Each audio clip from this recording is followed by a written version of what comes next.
पर्व एक ऐसा पर्व जिसमें करोड़ों लोगों की कई आस्थाएं जुड़ी हैं। 36 घंटे का यह व्रत माताएं अपनी संतान की लंबी आयु और सुख समृद्धि के लिए रखती हैं। इंडिया के कई राज्य जैसे बिहार, झारखंड और पूर्वी उत्तर प्रदेश में यह पर्व प्रमुखता तौर पर मनाया जाता है। छठ पर्व के पीछे कई ऐसे अनोखे रहस्य छुपे हैं जिसे शायद ही आप लोग जानते होंगे। आज हम छठ पर्व से जुड़े सभी रहस्यों के बारे में जानेंगे। आपने छठ पर्व के बारे में तो सुना है और छठ माता की कथा भी सुनी होगी, लेकिन क्या आप जानते हैं कि छठ मैया कौन थी और इनकी पूजा का विधान क्यों किया गया? पौराणिक मान्यताओं के अनुसार छठी माता यानी छठ मैया ब्रह्मा जी की मानस पुत्री हैं। धर्म कथाओं के मुताबिक ब्रह्मा जी ने सृष्टि की रचना के समय खुद को 2 भागों में विभाजित किया था, जिसमें से एक भाग पुरुष का तो दूसरा भाग प्रकृति का था। वह इसी प्रकृति के छठे अंश से उत्पन्न हुई थी, इसीलिए उनका नाम षष्ठी रखा गया। शिव और माता पार्वती के पुत्र कार्तिकेय से हुआ था षष्ठी माता का विवाह। पौराणिक कथा के अनुसार कार्तिकेय ने भगवान शिव के सामने एक शर्त रखी थी। उन्हें एक ऐसी पत्नी चाहिए जो करुणी हो और शास्त्र कला में निपुण हो। तब भगवान शिव ने कार्तिकेय की शादी छठ मैया से कराई थी। कहा जाता है छठ मैया का सबसे पहला व्रत माता सीता ने रखा था। दरअसल रावण के वध के बाद जब राम जी, सीता जी और लक्ष्मण जी अयोध्या वापस लौटे थे, माता सीता ने अपने कुल की शांति के लिए छठ मैया का व्रत किया था। भगवान सूर्य को अर्घ दे उनकी आराधना की थी। कहा जाता है द्वापर युग में द्रौपदी ने अपने 5 पतियों की सुरक्षा के लिए छठ मैया का व्रत किया था और सूर्य भगवान को अर्घ दे उनकी आराधना की थी। दरअसल छठ मैया भगवान सूर्य की बहन है।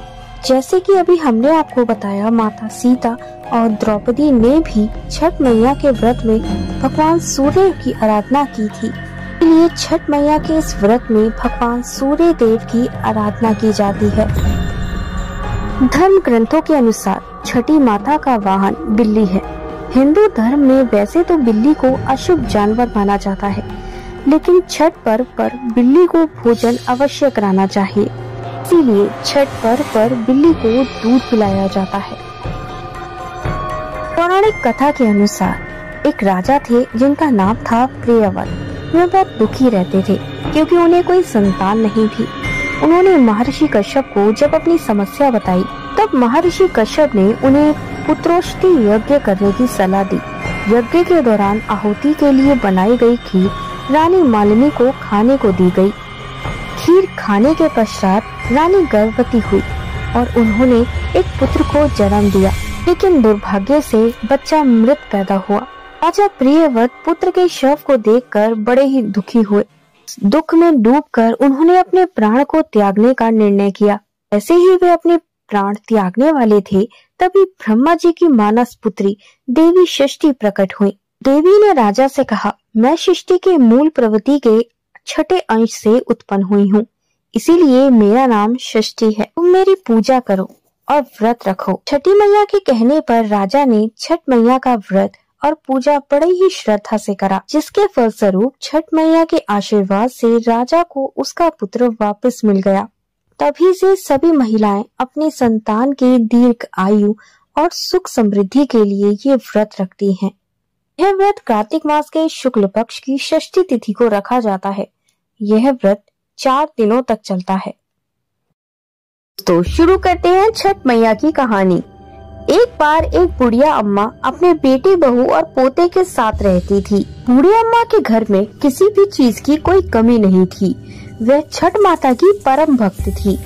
हर साल छठ माता का व्रत पूरी श्रद्धा और भक्ति भाव के साथ किया करती थी। पर बूढ़ी अम्मा की बहू आधुनिक सोच वाली थी। उसको इस पूजा पाठ में कोई विश्वास नहीं था। कार्तिक मास के शुक्ल पक्ष की चतुर्थी आई तो बूढ़ी माँ बहुत खुश थी, क्योंकि आज से छठ मैया का व्रत शुरू होने वाला था। अम्मा ने अपने बेटे की सलामती के लिए छठ का व्रत किया था। बूढ़ी अम्मा ने अपनी बहू से भी छठ का व्रत करने को कहा, किंतु बहू कहने लगी, यह सब बेकार की बातें हैं, मुझे इन सब पर विश्वास नहीं। आखिर भूखे रहकर क्या होगा? बूढ़ी अम्मा ने अपनी बहू को समझाते हुए कहा, तुम इस व्रत के बारे में ऐसा मत कहो। बहू को छठ माता की महिमा बताते हुए उन्होंने एक पौराणिक कथा सुनाई। एक समय की बात है, एक राजा थे जिनका नाम था प्रियव्रत। के पिता का नाम था स्वयंभुमन। प्रियव्रत बहुत सदाचारी और धार्मिक प्रवृत्ति के थे। की पत्नी का नाम मालिनी था। विवाह के कई वर्षों बाद भी उनकी कोई संतान नहीं थी। तब ऋषि कश्यप जी ने उन्हें एक यज्ञ कराने की सलाह दी। राजा प्रियव्रत ने पूरी विधि विधान से उस यज्ञ का अनुष्ठान किया।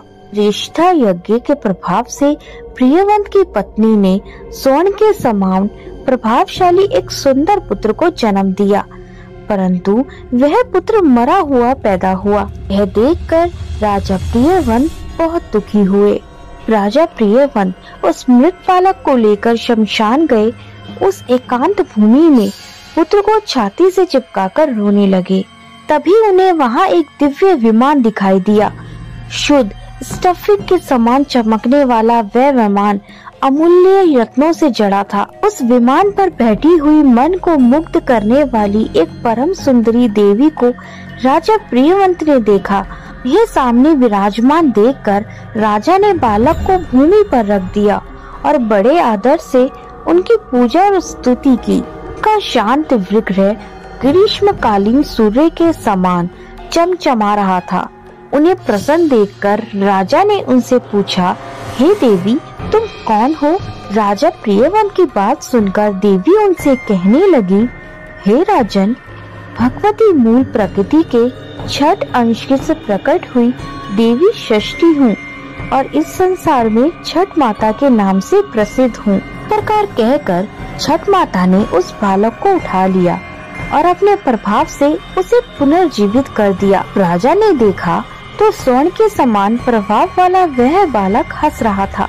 महाराज प्रियव्रत उस राजा की ओर देख ही रहे थे कि छठ माता उस बालक को लेकर आकाश में जाने को तैयार हो गयी। यह देखकर राजा के कंठ और होठ सूख गए। उन्होंने माता की स्तुति की। राजा की स्तुति से प्रसन्न हुई माता ने कहा, तुम सर्वत्र प्रकृति यानी सूर्य, उषा, जल, वायु की पूजा कराओ और स्वयं भी करो। प्रकृति की आराधना से तुम और समस्त संसार वर्ष भर सुखी, स्वस्थ और निरोगी होगा और दीर्घ आयु प्राप्त करोगे। तब राजा प्रियव्रत ने सूर्य, उषा, जल, वायु और छठ माता का व्रत किया और पूजा की, जिससे प्रसन्न होकर छठ माता ने राजा को उनका पुत्र दे दिया। तब से कार्तिक शुक्ल पक्ष की षष्ठी के अवसर पर सूर्य, उषा, प्रकृति, जल, वायु और षष्ठी मैया की पूजा की जाने लगी। बूढ़ी अम्मा ने अपनी बहू से कहा, बेटी, छठ माता की महिमा तो ऐसी है कि स्वयं भगवान श्री राम तथा सीता माता ने भी छठ का व्रत करके भगवान सूर्य देव का आशीर्वाद प्राप्त किया था। दानवीर कर्ण और पांडव भी महाभारत के समय छठ का व्रत किया करते थे। यह सुनकर आधुनिक समय वाली बहू बोली कि इन सब मनगढ़ंत कहानियों पर मुझे विश्वास नहीं। बूढ़ी अम्मा छठ माता से क्षमा मांगने लगी और बहू को फिर से समझाने की कोशिश करती हैं। बेटा, हजारों साल से चली आ रही परंपरा का मजाक मत उड़ाओ। तुम भी मेरे साथ छठ माता का व्रत करो। बूढ़ी अम्मा की बातों को अनसुना कर बहू वहाँ से चली गई। बूढ़ी अम्मा ने बड़ी श्रद्धा से नहाए खाए का दिन किया और उधर बहू पूरे दिन मौज मस्ती करती रही। छठ के पर्व का दूसरा दिन यानी कार्तिक मास के शुक्ल पक्ष की पंचमी खरना कहते हैं। बहू बोली, माता, अपने शरीर को इतना कष्ट क्यों दे रही हो व्रत करके? बूढ़ी अम्मा ने फिर से बहू को समझाने की कोशिश की, परंतु बहू ने उनकी बातों को अनसुना कर कमरे में जाकर सो गई। ऐसे तो बूढ़ी माता कई सालों से अपनी बहू को छठ माता की महिमा बताने की कोशिश कर रही है।